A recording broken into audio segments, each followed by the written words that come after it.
Magandang umaga mga kapwa ko kapadyak, no? At yun, grabe, nakakamiss to. Nakakamiss mag-long ride. So ngayon, magla-long ride tayo papunta ng Pampanga. At may visit tayo doon na lugar. Yung isa sa mga target ko mapuntahan doon, yung Palacol. Ayan.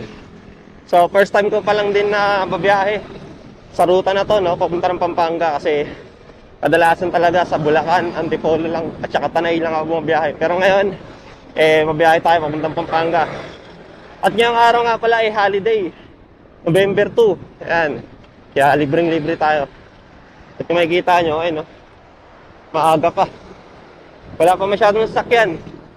Kaya, yan, sabi yung takbuhan natin. Kaya tara, samahan nyo ako. Let's go!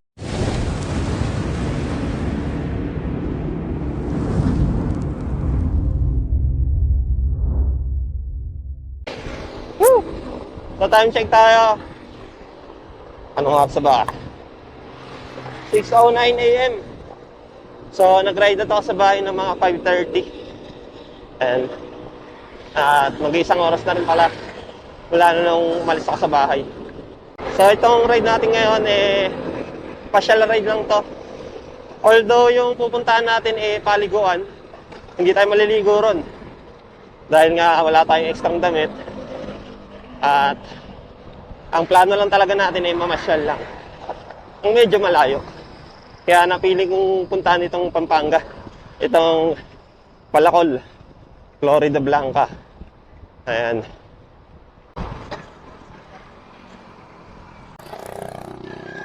Finally, nandito na tayo ngayon sa may arko ng Apalit.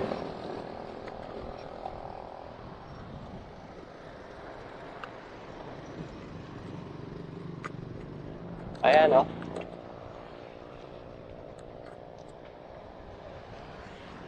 Woohoo! Here I am, Pampanga.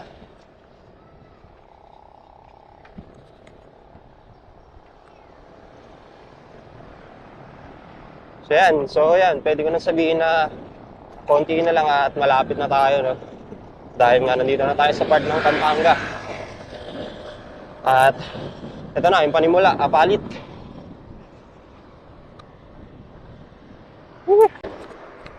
Itong tuloy yung madalas na nakikita ko sa vlog ni Sir Ian How. Ngayon, nandito na tayo, bumabiyahe. Yan yung lumang tuloy, oh.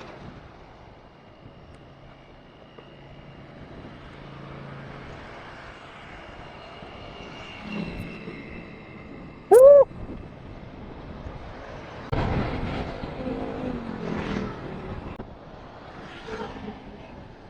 One hour later. Finally. At andito na tayo ngayon sa may arko ng Florida Blanca, Pampanga. Grabe. Makakaumay yung patag. Bigla ako tuloy na-miss yung mga ahon buso.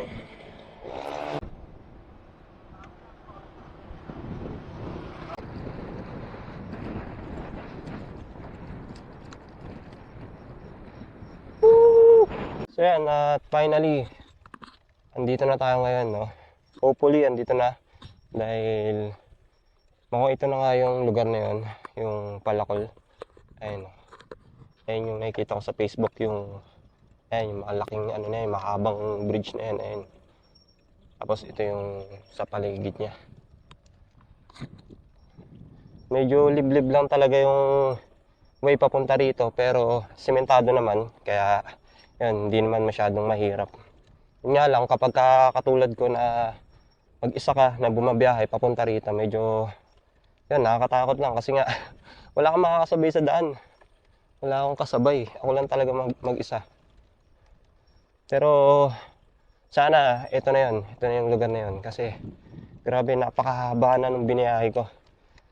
Laspag na ako sa mahabang patag. So, diretsuhin pa natin.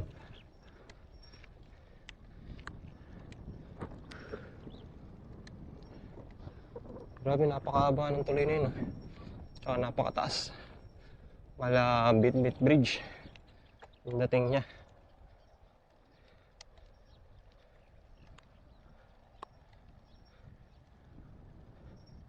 May mga iilan na nakatira na rin dito.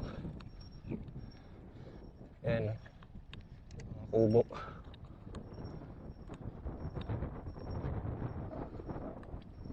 Ayun, sa baba, ayun. Yan, tanong ko na. Tama, hindi tayo nagkakamali. Ito na nga yun. So, yun, ito na nga yung lugar.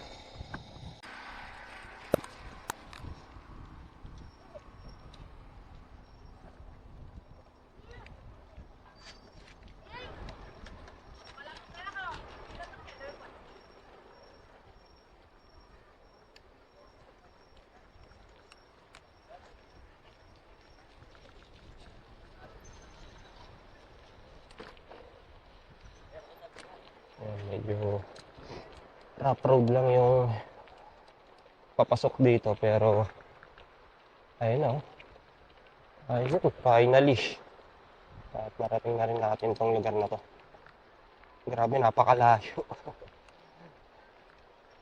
Siguro nasa mahigit 100 kilometro tong lugar na to. Kung manggagaling ka sa KM0.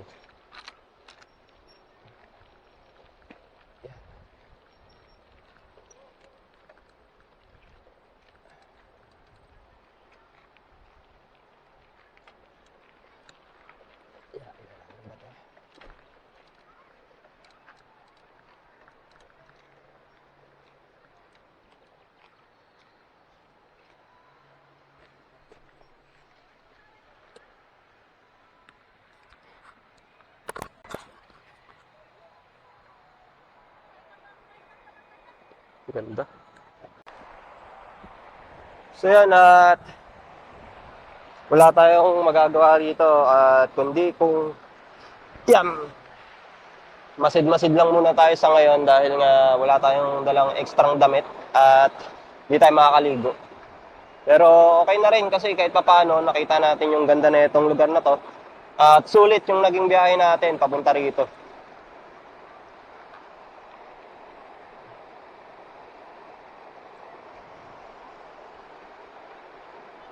Grabe, sarap maligo.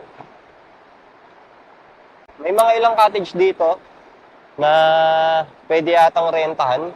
Wala kasi akong nakita na karatula na kung magkano yung renta sa mga cottage. Pero sa pagkakalam ko, merong bayad dyan eh. Dahil nga namamasyal lang tayo at hindi naman talaga tayo mag-stay dito ng matagal. So wala tayong kailangang bayaran, no?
So yun na, at kailangan na natin umuwi dahil medyo mahaba-haba pa yung babiyahin natin ulit, no? Pabalik. Bali, 100 kilometers plus na naman yun ang babiyahin natin. Kaya hindi tayo pwedeng magtagal dito dahil baka mamaya abutan tayo ng ulan dahil kanina pa makulimlim. Although medyo umaraw naman na, pero hindi pa rin tayo pwede magpakampante kasi pabugso-bugso yung ulan. Yun, bago ko tapusin tong video na to, gusto ko muna syempre mag-shoutout sa Team Langka kay Boss Joey. Yan, na matagal ko nang hindi nakakasama sa ride. Kay Tropa, kay Gonzales, kung nagbabike pa man, kay Mundala. Yan, matagal ko nang hindi nakakasama yan kasi nga hindi na kami magkakasama sa trabaho.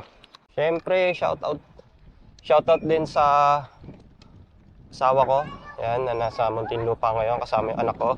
Sa mga pamangkin niya, kay Kuya Luloy, kay Ate Jane, yan, shoutout din. Sa mga kasama ko sa trabaho ngayon, sila Sir Ronnie, kay Marlon, kay Resty, kay JR, kay Romel, kay Rodel, at sa lahat ng HRD.